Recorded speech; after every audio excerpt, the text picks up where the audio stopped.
کیسی ہیں ڈاکٹر صاحبہ؟ خیرت سے ہیں بہن عریشہ؟ جی میں ٹھیک ہوں، السلام علیکم، کیسے ہیں آپ؟ وعلیکم، اللہ آپ کو بہت اچھا سلامتی لگ رہا دے۔ ہے دوبارہ جڑ کر۔ Thank you so much for coming back, ہمیں بھی بہت خوشی ہے آپ کی تشریف آوری سے، آپ کا بہت ہی ذرہ نوازی ہے کہ ہم اس لائق سمجھا آپ کہ آپ ادھر تشریف لائیں، بہت مہربانی آپ کی۔ جی جی بالکل بالکل، اور آج میں نے یہی سوچا کہ کچھ سوالات ہیں جو آپ نے جیسا شو رکھا ہے، ٹاپک ہے کہ قرآن پاک کے لحاظ سے یا حضرت محمد صلی اللہ علیہ وسلم کی رسالت پہ اگر کچھ سوال جواب کرنے ہوں تو اس کے لحاظ سے ہم سوال اٹھا سکتے ہیں اور آپ سے جی اس کے بارے میں جانکاری بھی حاصل کر سکتے ہیں۔ جی جی تو صحیح، اگر آپ کہیں تو پھر میں کچھ اپنے رکھوں سوالات۔ جی بسم اللہ کریں۔ جی جی بالکل، زیادہ میں آج جو فوکس کر رہی تھی وہ کر رہی تھی کہ قرآن پاک میں جو تھوڑی کانٹرڈکشنز موجود ہے جن سے ہمارے ذہنوں میں سوالات جو ہیں اٹھتے ہیں قرآن ہوں، پاک کو لے کے کہ یہ کتنا صحیح ہے، کیونکہ ہمیں یہ شک بھی گزرتا ہے اور ہمیں لگتا ہے کہ جی یہ کسی انسان کی جو ہے وہ صحیح، تخلیق ہے، بجائے کہ یہ کوئی ایک ڈیوائن تخلیق ہو۔ تو اس کے حوالے سے جو سوالات ہیں وہ میں آپ کے سامنے پیش کروں گی کہ ایک تو سورہ مریم کا اگر ہم ذکر کریں تو اس کی اوکے، 16ویں اور 19ویں آیات میں جی جی یہ ذکر کیا گیا ہے کہ کیسے حضرت عیسیٰ کی جو ہے پیدائش ہوئی تھی، فرشتے حضرت مریم کے پاس آئے تھے اور ان کو مطلب خوشخبری سنائی تھی کہ ان کو ایک بیٹا ہوگا۔ اچھا، اس جی میں اگر دیکھا جائے آگے اگر ہم جائیں تو آیات آتی ہیں 27 اور 28 آیت، جس میں حضرت مریم کو مخاطب کیا گیا ہے کہ اے ہارون کی بہن، اوکے، اور بعد میں اگر ہم دیکھیں جی جی ایک تو ان کو ہارون کی بہن کر کے مخاطب کیا گیا ہے، پھر اس کے علاوہ سورہ تحریم میں اگر ہم جائیں تو اس کی 12ویں آیت ہے جس میں آیا ہوا ہے کہ جی حضرت مریم کو دوبارہ مخاطب کیا گیا ہے، لیکن عمران کی بیٹی کہہ کے مخاطب کیا گیا، عمران کی بیٹی۔ اب اگر ہم دیکھتے ہیں حضرت عیسیٰ کی جو والدہ تھی حضرت مریم، تو ان کا ہسٹری میں اگر دیکھیں تو کوئی بھائی نہیں تھا ہارون نام کا، ٹھیک ہے، والد یا اخت بھی ہارون، عمران ہوں، نام کے نہیں، ٹھیک ہے۔ لیکن اگر ہم دیکھتے ہیں تو اس سے 1000 سال پہلے ایک گزری تھی مریم جن کے والد کا نام بھی عمران تھا، اور جو ان کے بھائی تھے وہ ہارون نام تھا ان کا۔ تو یہ ایسا لگتا ہے کہ یہ قرآن میں جیسے کنفیوز کر دیا گیا ہے، جس نے بھی مطلب اس کو تحریر کیا یا آیات میں مطلب بنایا تو اس میں مطلب انہوں نے کنفیوز کر دیا مریم کو حضرت عیسیٰ والی جو مریم ہے ان کے ساتھ۔ تو سو ایسی ہسٹوریکل مسٹیک تو نہیں ہونی چاہیے قرآن پاک۔ تو میں آپ کو دکھا دیتا ہوں سورہ مریم کی جو آیت ہے، اعوذ باللہ من الشیطان الرجیم۔ سورہ مریم میں کھول دوں، ایک منٹ معاف کیجیے گا۔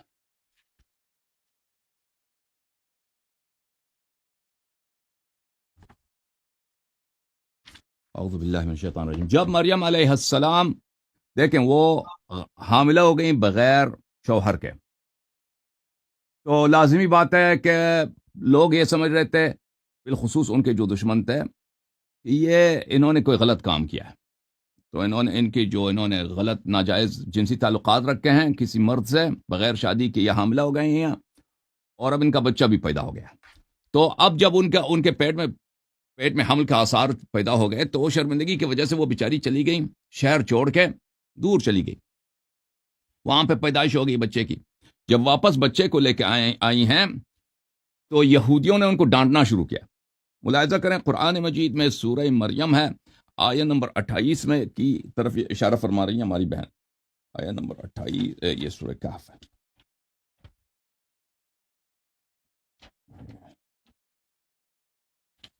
سورہ مریم آیت نمبر 28، اعوذ باللہ من الشیطان الرجیم۔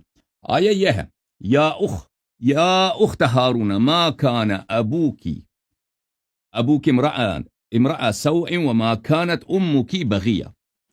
تو یہ یہودیوں کا کلام ہے، یہ مسلمانوں کا کلام نہیں، یہ اللہ کا کلام ہے۔ تو یہ ہارون جو ہے، یہ بنی اسرائیل میں اہل بیت علیہ السلام کی حدیث میں یہ کہ بہت ہی ایک مشہور شخص تھا جو زنا میں مشہور تھا، بہت ہی بدکار آدمی تھا، زناکار آدمی تھا۔ تو مریم ایک پاک دامن عورت ہے، اس کی بہت ہی مذہبی خاندان سے تعلق رکھتی ہیں، اور یہ ہمیشہ مسجد میں عبادت میں مصروف رہتی تھی۔ تو اب یہ بچہ جب لے کے آئی ہیں تو اب ان کو گالی کے طور پہ کہہ رہے ہیں کہ آپ ہارون، یہ اس ہارون کی بات نہیں ہو رہی کسی اور ہارون کی، یہ اس ہارون کی اس زمانے میں ایک نہایت ہی بدنام اور فاسق آدمی تھا، زانی آدمی تھا۔ یہ تفسیر قمی میں اہل بیت علیہ السلام کی حدیث ہے کہ یہ اس کی طرف اشارہ ہے، کہ اس کو کہہ رہے ہیں کہ آپ، یعنی یہ اس کی واقعاً اس کی بہن نہیں تھی، لیکن یہ گالی کے طور پہ کہہ رہے ہیں اس کو، یا اخت ہارون ما کان ابوک امرأ سوء وما کانت امک بغیہ.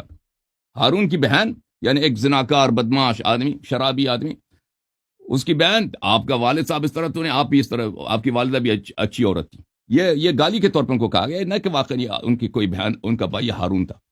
اور یہ ہارون، کس ہارون کی بات ہو رہی؟ وہ ہارون جو اس زمانے میں ایک مشہور فاسق آدمی تھا. اگر چاہیے تو میں وہ آپ کو وہ حدیث بھی دکھا دیتا ہوں کہ میں اپنے سے نہیں بنا رہا. یہ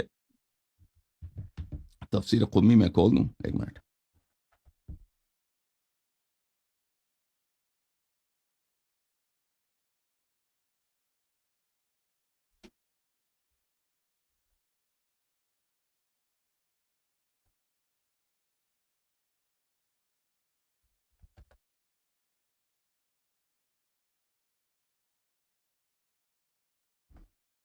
یہ تفسیر علی ابن ابراہیم قمی ہے، چاپ نجف الاشرف، اس میں صفحہ نمبر 50 میں آپ کو یہ روایت ملے گی.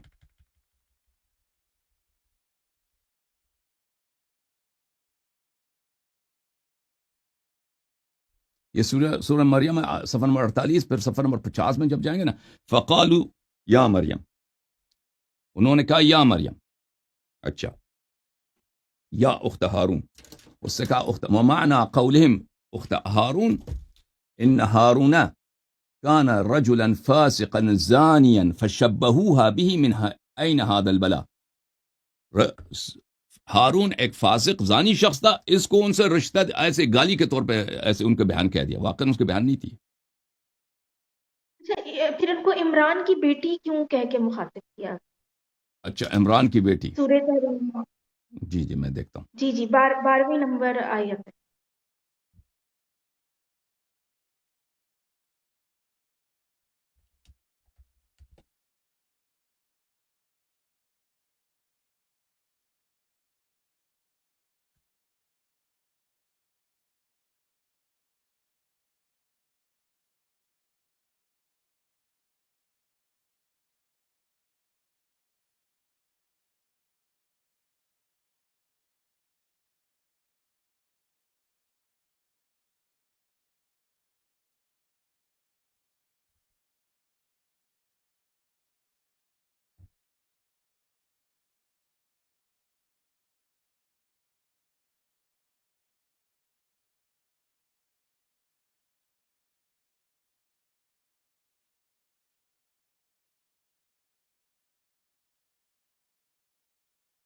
تو اس میں ہمارے مفسرین نے فرمایا کہ یہ عمران جو ہے، عمران موسیٰ علیہ السلام کے باپ نہیں، یہ ایک اور عمران ہے، مریم بنت عمران ابن فاتان، اور یہ ان کے والد صاحب کا نام عمران تھا، ان کے دادے صاحب کا نام فاتان تھا جناب مریم کی. تو واقعا ان کی بیٹی تھی ہیں، لیکن یہ وہ عمران نہیں ہے جو موسیٰ علیہ السلام کے والد صاحب تھے، کیونکہ ان کے درمیان 2000 سال سے زیادہ فاصلہ ہے. جی جی. اچھا، یہ تو ان کو ہارون سے کیوں ان کو مماثلت دی گئی؟ مطلب کسی اور سے بھی دے سکتے تھے. یہ تو دے ایک سکتے تھے، ہو وہ گیا نا، گالی دینے مطلب والے تو لوگ تھے نا، وہ تو آئے تھے ان کو ستانے کے لیے کہ بھئی آپ وہ. اب دیکھیں، ایک عورت، ایک خاتون ہے جو ہمیشہ پاک دامن رہی ہیں، ہمیشہ وہ عبادت کرتی ہیں. ان کے والد صاحب اور والدہ سب شریف لوگ تھے، کرامات ان کی مشہور تھی کہ یہ کیا کر رہی ہیں، مسجد میں ہمیشہ عبادت میں مشغول ہیں، اور آسمان سے ان کے لکھانے آتے تھے. تو اب یہ جو ہے ایک عجیب چیز ہو گیا کہ بغیر شادی کے، اب تماشا تو ہے نا، بغیر شادی کے وہ بچہ لے کے آئیں، تو یہ سب لوگ کہیں گے کہ بھئی اس نے غلط کام کیا. ایک بڑا اسکینڈل ہے، اتنا بڑا اسکینڈل، اتنا پاک دامن عورت بچہ لے کے آئے سب کے سامنے. اب وہ ہمیشہ کے لیے تو صحرا میں تو نہیں رہ سکتی، اب واپس شہر میں آئی ہے تو بچہ لے کے آئیے. تو انہوں نے کہا کہ بھئی گالی کے طور پہ، وہ بہت سارے گالی ان کے پاس آپشن تھا، لیکن انہوں نے اس زمانے میں جو سب سے بڑا وہ فاسق فاجر تھا نا، کہا کہ وہ اس کے فلانے کی بہن، اس گالی کے طور پہ کہا. شاید مزید انہوں نے بھی گالی دیا ہوگا، کیونکہ بہت سارے لوگ تھے وہاں پر، ان سے خطاب کرنے کے لیے آئے تھے. تو بہت سارے لوگ ہوئے ہوں گے، لیکن سب کو نقل نہیں کیا قرآن نے، وہ ایک نقل قول کیا، باقی بھی ہوا ہوگا. صحیح ٹھیک جی. ہے. اچھا، اس کے بارے میں صحیح مسلم کی حدیث وغیرہ بھی تھی کہ اس وقت بھی لوگوں کو، انہوں نے اس بات پہ اعتراض اٹھایا تھا کہ یہ ہارون کی بہن کیوں کہاں گیا ہے.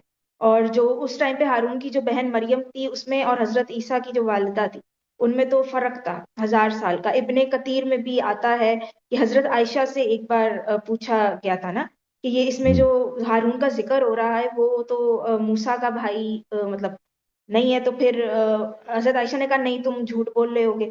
تو جو آگے سے کعب تھے انہوں نے کہا کہ بھئی اس میں تو 600 سال کا ڈفرنس ہے مطلب جی حضرت عیسیٰ میں اور حضرت موسیٰ کے مطلب ایگزسٹ کرنے میں تھا. صحیح. یہ اس یہ ٹائم پہ بھی میں نے یہ جو آپ لوگوں کو نے بتایا بات نا، میں اہل سمجھا. بیت علیہ السلام کی تفسیر سے آپ کو بتا رہا ہوں جو حدیث ہے اہل بیت علیہ السلام کی. جی ہاں، ہمارے ہاں جو جی شیعوں کے ہاں جو معتبر ہے وہ یہی ہے. صحیح صحیح. اچھا اگر اس کے علاوہ میں ایک اور سوال اٹھاؤں مطلب اگر جی جی. یہ سائنٹیفک طور پہ تو سورہ مومنون کی ہے 12ویں سے 14ویں آیت جس میں ہم، ایمبریولوجی کو تھوڑا ڈیفائن کیا گیا قرآن میں نا ہم، جی کہ جی. کس طرح سے مطلب ایمبریو بنتا ہے. تو اب جیسے میں تو ڈاکٹر ہوں تو ہم نے تو یہ اسٹڈی کیا ہے کہ جی جو بونز ہوتی ہیں اور جو مسل چڑھتا ہے بونز کے اوپر وہ جی ایک ہی ٹائم پہ ہی دونوں بن رہے ہوتے ہیں مسل اور بون. صحیح. اور وہ ایک میزو ڈرم لیئر ہوتی ہے اس سے بنتا ہے. لیکن قرآن میں جو ہے اس کی ترتیب الگ لکھی ہوئی ہے. وہ لکھا ہوا ہے کہ جی پہلے ہڈیاں بنتی ہیں اور اس کے اوپر کورنگ چڑھتی ہے مسل کی. تو یہ اس آپ طرح سے کیوں آیا کہا کون سی گیا؟ ہے؟ سورہ مومنین کی کون سی آیا؟ 12ویں سے 14ویں آیت. 12 to 14.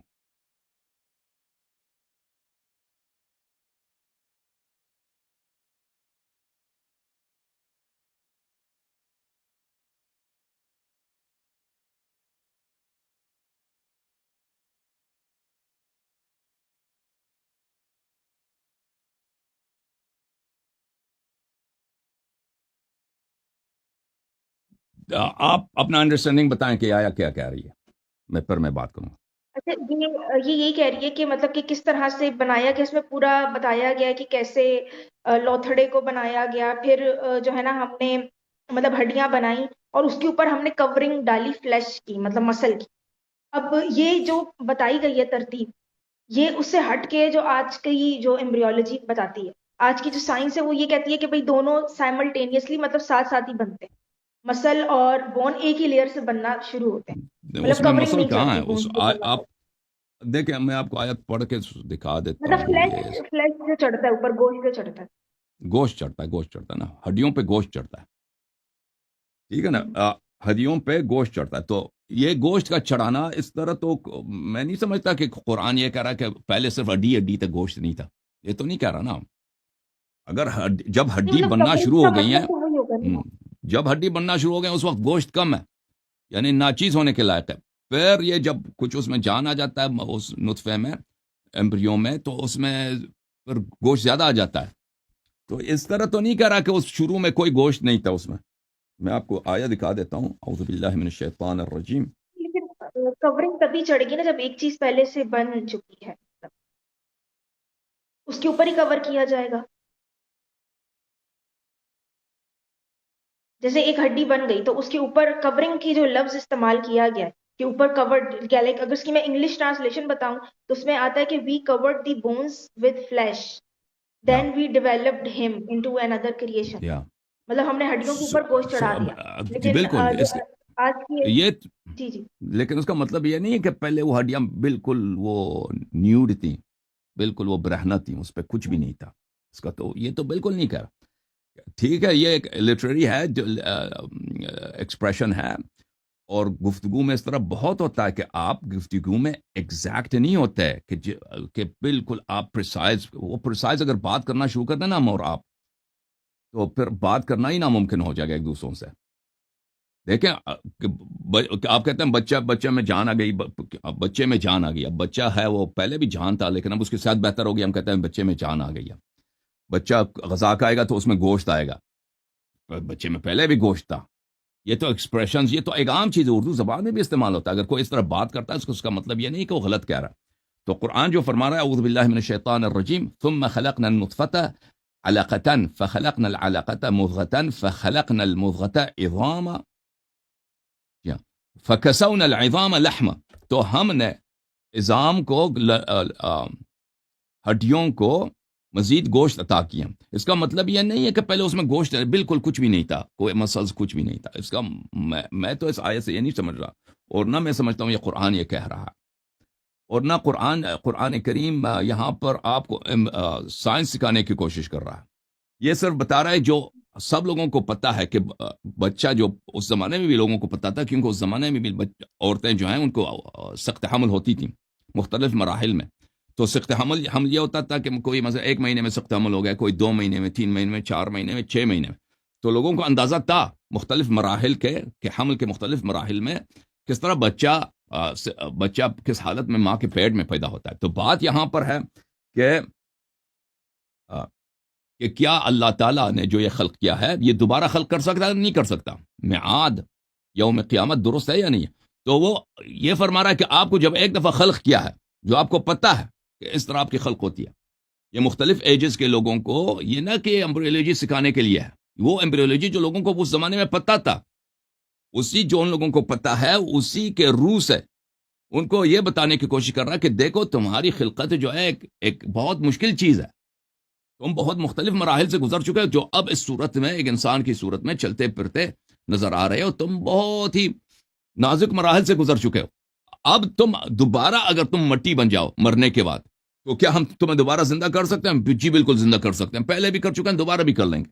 ٹھیک ہے, وہ اس کو بتانے کی کوشش کر رہا ہے. یہ قرآن مجید کے یہ آیات, یہ کوئی سائنٹیفک چیز جو اس زمانے میں لوگوں کو نہیں پتا تھی اس کو بتانے کی کوشش نہیں کر رہا. ٹھیک ہے نا, وہ چیز جو ان لوگوں کو خود پہلے سے معلوم تھی, اسی کے روح سے ان کو یہ کنونس کرنے کی کوشش کر رہا ہے کہ دیکھیں آپ پھر قیامت کو ڈینائی نہ کریں کہ آپ مرنے کے بعد دوبارہ زندہ ہو سکتی ہیں, کیونکہ پہلے بھی آپ کچھ خون کے قطرے تھے. وہ خون کے قطرے کن مراحل سے گزرا ہے, وہ انسان بنا, اس کے بعد یہ آپ مر جائیں گے. تو مرنے کے بعد اگر ہم آپ کو دوبارہ زندہ کرنا چاہیں تو اس میں آپ تعجب نہ کریں, انکار نہ کریں کہ یہ ناممکن ہے. جی اچھا, اسی طرح سے ایک اور ہے جی سورہ الطارق کی 6/7 ورس. اس میں یہ بتایا گیا ہے کہ بھئی کریٹ کیا گیا تھا, مطلب جو سپرم ہے جو بنتا ہے وہ بیک بون اور رب کیج کی بیچ کی جگہ سے بنتا ہے, قرآن میں لکھا ہوا ہے. اچھا, اب اس میں بات یہ کہ وہی آج کی سائنس تو یہ کہتی ہے کہ بھئی وہ تو پروسٹیٹ گلینڈ ہوتا ہے, یوریتھرل گلینڈ ہوتا ہے, وہاں بنتا ہے. اچھا, اب اس میں بات یہ آ جاتی ہے کہ آپ جس طرح کہہ رہے ہیں کہ اس زمانے میں جو لوگوں کو باتیں پتہ تھی, کیونکہ اگر ہم آج کی جو ہمارے دیکھیں نا جو بایولوجسٹ ہیں ان کی کتابیں, جیسے ایک اینشنٹ میڈیسن کر کے ایک بک ہے, اس میں جو ہے ویوین نٹن کر کے ایک بایولوجسٹ ہے, تو انہوں نے کہا ہے کہ انہوں نے اس پہ تبصرہ کیا ہے کہ جو مطلب یہ ہپوکریٹ تھیوری تھی اس زمانے کی, جو پرانی, اگر ہم رومن اور گریک میڈیسن دیکھیں تو اس وقت بھی یہی کہا جاتا تھا کہ جو بیک بون ہوتی ہے یا جو سپائن ہے وہاں سے جو ہے نا باڈی کے فلوئڈز بنتے ہیں, جیسے سیمن وغیرہ. ٹھیک ہے, تو یہ مطلب یہ تو باتیں پرانے جو اینشنٹ میڈیسن تھی, مطلب گریک رومن, وہ بھی یہی کر رہی تھی, قرآن میں بھی وہی بات آ گئی. تو یہ اس میں پھر کیسے پتا چلے گا کہ قرآن ایک ڈیوائن بک ہے اگر اس میں وہی چیزیں تو ریپیٹ ہو رہی ہیں قرآن جو وہ نہیں کہہ پرانے رہا, اینشنٹ میں آپ کو بتا رہا ہوں. میڈیسن میں تھی. پہلی بات ہے کہ یہ گریک انفارمیشن جو میڈیسن تھا وہ عربوں کے پاس نہیں تھا.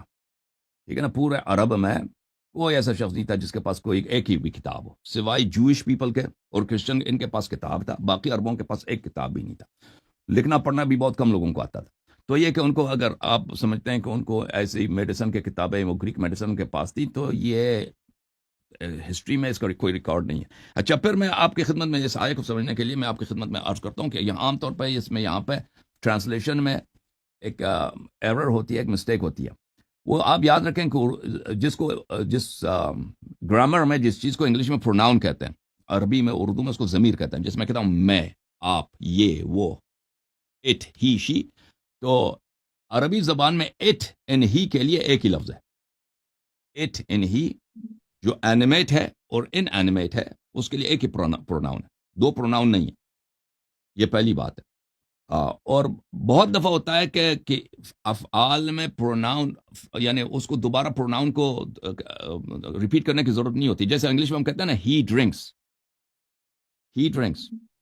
اب یہ جملہ عربی میں یہ بولنے کی بہت دفعہ ہوتا ہے, بولنے کی ضرورت نہیں ہوتی. آپ صرف کہتے ہیں یشربو, ہوا یشربو یا یشربو ہوا, بولنے کی ضرورت نہیں ہوتی. مثلا اردو میں بھی ہوتا ہے, مثلا پیتا ہے. اگر آپ پیتا ہے کہتے ہیں، شاید اردو میں اکثر لوگوں کو سمجھ آ جاتا ہے، یا وہ کہتے ہیں وہ کھاتا ہے، وہ پیتا ہے، وہ سوتا ہے، وہ سو رہا ہے یا سو رہا ہے، کافی ہے. یعنی پروناؤن کو دوبارہ ریپیٹ کرنے کی ضرورت نہیں ہوتی، جملہ اس سے کامل ہوتا ہے. وہ عربی میں بھی اسی طرح کہ پروناؤن کو دوبارہ لانے کی ضرورت. اس کو جب آپ ذہن میں رکھیں نا تو آپ آیا کی طرف آتے ہیں. اعوذ باللہ من الشیطان الرجیم، سورۃ الطارق. اچھا، فَلْيَنظُرِ الْإِنسَانُ مِمَّا خُلِقَ، یہ یہاں پہ بات ہو رہی ہے قیامت کی. دیکھیں کہ جو لوگ مذاق اڑاتے تھے اس زمانے میں کہ مرنے کے بعد ہم کیسے زندہ ہو سکتے ہیں. جب ایک دفعہ ہم مر جاتے ہیں، ہم دفن ہو جاتے ہیں، ہماری فلیش خاک میں تبدیل ہو جاتی ہے، اور ہمارے بونز بھی سڑ جاتی ہیں، خاکستر ہو جاتے ہیں، پھر خاک میں تبدیل ہو جاتی ہیں، تو دوبارہ زندہ ہونے کا یہ مذاق اڑاتے تھے کہ ناممکن ہے. تو اس کے متعلق اللہ تعالیٰ فرمایا فَلْيَنظُرِ الْإِنسَانُ، انسان کو سوچنا چاہیے، مما خلق، کس چیز سے وہ اس کو بنایا گیا ہے. خلق من ماء دافق، اس کو بنایا گیا ہے کس چیز سے؟ اس پانی سے جو اچل کے نکلتی ہے، یعنی انسان کی منی، مرد کی منی. اچھا، یخرج من بین الصلب والترائب، نکلتا ہے. کیا چیز نکلتا ہے یہاں پر؟ کیا چیز نکلتا ہے؟ اگر آپ اس کو لگا دیں، کہہ دیں کہ نکلتا ہے، کہہ دیں یہ وہ منی کی بات ہو رہی ہے، ٹھیک ہے نا، تو بات آپ کی ہو سکتا ہے یہ اپلیکیبل ہو کہ بھئی منی جو ہے کہاں سے نکلتا ہے؟ وہ سلب سے نکلتا ہے، یا مثلا گلینڈ سے نکلتا ہے، ٹیسٹیکل سے نکلتا ہے، سلب سے نہیں نکلتا، ترائب سے نہیں نکلتا. لیکن اگر ہم اسی ضمیر کو یخرج، انسان نکلتا ہے، انسان کس چیز سے خلق ہوا ہے؟ وہ مائع دافق سے خلق ہوا ہے، منی سے خلق ہوا ہے. انسان نکلتا ہے من بین الصلب والترائب. انسان جب دنیا میں آ جاتا ہے، اس کی جب ولادت ہوتا ہے تو وہ کہاں سے آتا ہے؟ یہ پشت، کمر اور یہ جو سینے کی ہڈیاں اس کے درمیان، یہ کہاں؟ یہ وومن کی پیٹ ہے، عورت کا وومب ہے، یہاں پر پیٹ ہے، یہ یہاں سے نکل آیا. یخرج من بین الصلب والترائب. یہ کوئی ضروری نہیں ہے کہ دیکھیں، کیونکہ عربی زبان میں اٹ اینڈ ہی کا ضمیر ایک ہی ہے، پروناؤن ایک ہی ہے. اگر یہاں پہ اٹ لفظ اٹ ہوتا نا، کوئی ایسا ضمیر ہوتا کہ وہ ہم کہتے ہیں کہ یہ حتمن کس کی طرف جا رہا ہے؟ منی کی طرف جا رہا ہے. بات آپ کی صحیح تھی جی جی. کہ منی کی طرف جا، لیکن یہاں پہ یخرجو ہے، ایک نیوٹرل پروناؤن ہے. نیوٹرل پروناؤن ہے، یہ ہو سکتا ہے ضمیر اس کی طرف جا رہا ہو، یا منی کی طرف جا رہا ہو، یا وہ انسان کی طرف جا رہا ہو. تو یہ انسان کی طرف جانا اس کا زیادہ مناسب ہے، کیونکہ اللہ تعالیٰ کہہ رہا ہے کہ میں نے آپ کو کیسے بنایا، کس چیز سے بنایا. اچھا، انسان کو سوچنا چاہیے کہ وہ کس چیز سے خلق ہوا ہے. وہ منی سے خلق ہوا ہے. یخرج من بین الصلب والترائب، انسان نکلتا ہے ماں کے پیٹ سے. ماں کے پیٹ کہاں ہے؟ اس عورت کے سینے اور اس کے کمر کے درمیانی والے سے اس کے پیٹ، اس کا ووم ہوتا ہے. یہاں پہ بچے کی پرورش ہوتی ہے پیٹ میں. 9 مہینے کے بعد، 8 مہینے کے بعد وہ نکلتا ہے. انہ علی رجعہ لقادر، پر اگر اس طرح اس کو بنایا ہے، اس طرح مشکل مراحل سے گزار کے اس کو ایک انسان بنایا ہے، تو وہی رب اس کو دوبارہ بنا سکتا ہے. جب وہ مٹی ہو جاتا ہے، اس کے سب ہڈیاں سڑ جاتی ہیں، مٹی بن جاتی ہیں، وہ اس کو دوبارہ بھی بنا سکتا ہے. تو اب آپ یہ ایک بہتر ٹرانسلیشن ہے. اس ٹرانسلیشن پہ میں نہیں سمجھتا کہ کوئی اشکال کر سکتا. جی بولیں، آپ کچھ کہنا چاہ رہے ہیں. صحیح. تو مطلب یہی کہ جو پرانی، مطلب جو کہتے ہیں جیسے اینشنٹ جو ہمارے پاس آتی ہیں بکس، ان کے اوپر جو تبصرہ کیا گیا تو اس میں بھی یہی کہا جاتا ہے کہ پہلے کے لوگ یہی چیز بلیو کرتے تھے کہ ایک بیک بون سے ہی سیمن نکلتا ہے، سارا کچھ ہے. تو یہی اتفاق کیوں ہے کہ قرآن کی جو ٹرانسلیشن بھی بنتی ہے وہ اسی طرح سے مطلب اس میں آ جاتی ہے چیز؟ دیکھیں، یہ کہ یخرجو کو اگر ہم اس معنی میں دیکھیں نا، یخرجو ایک معنی ہوتا ہے، خلقت کے معنوں میں بھی آتا ہے کہ وہ خلق ہوتا ہے. اگر ہم اس کو کہہ دیں کہ یہ سیمن کی کریشن کیسی ہوتی ہے اور وومن کا جو ایگ ہوتا ہے اس کی کریشن کیسی ہوتی ہے، یہ تو ایک بہت ہی کمپلیکیٹڈ چیز ہے. اس میں کتنے گلینڈز ہیں اور کتنے بدن کے اعضاء کے اس میں اگر ہم صرف ایگزٹ کے معنی پہ نہ لینا یخرجو کو، یخرجو صرف ایگزٹ کے معنی میں نہیں، یعنی صنعت کے معنوں میں لے لیں کہ وہ بنتا ہے. اگر ہم اس کو انسان، وہ جو بچہ ماں کے پیٹ سے نکلتا ہے، اس معنوں میں بھی نہ لیں، تو یخرجو کو اگر ہم اس معنوں میں بھی لے لیں کہ وہ بنتا ہے، تو پھر بھی تو اس کے جو سیمن یا وومن کا جو ایگ ہے، یہ دونوں مل کر زائگوٹ بنتی ہیں. جب یہ ان کا نیوٹریشن کس جگہ سے آتا ہے، تو لازمی بات ہے صرف ٹیسٹیکل سے نہیں آتا. یہ پورا انسان کا جو اسٹرکچر ہے، انسان کا ٹورسو ہے،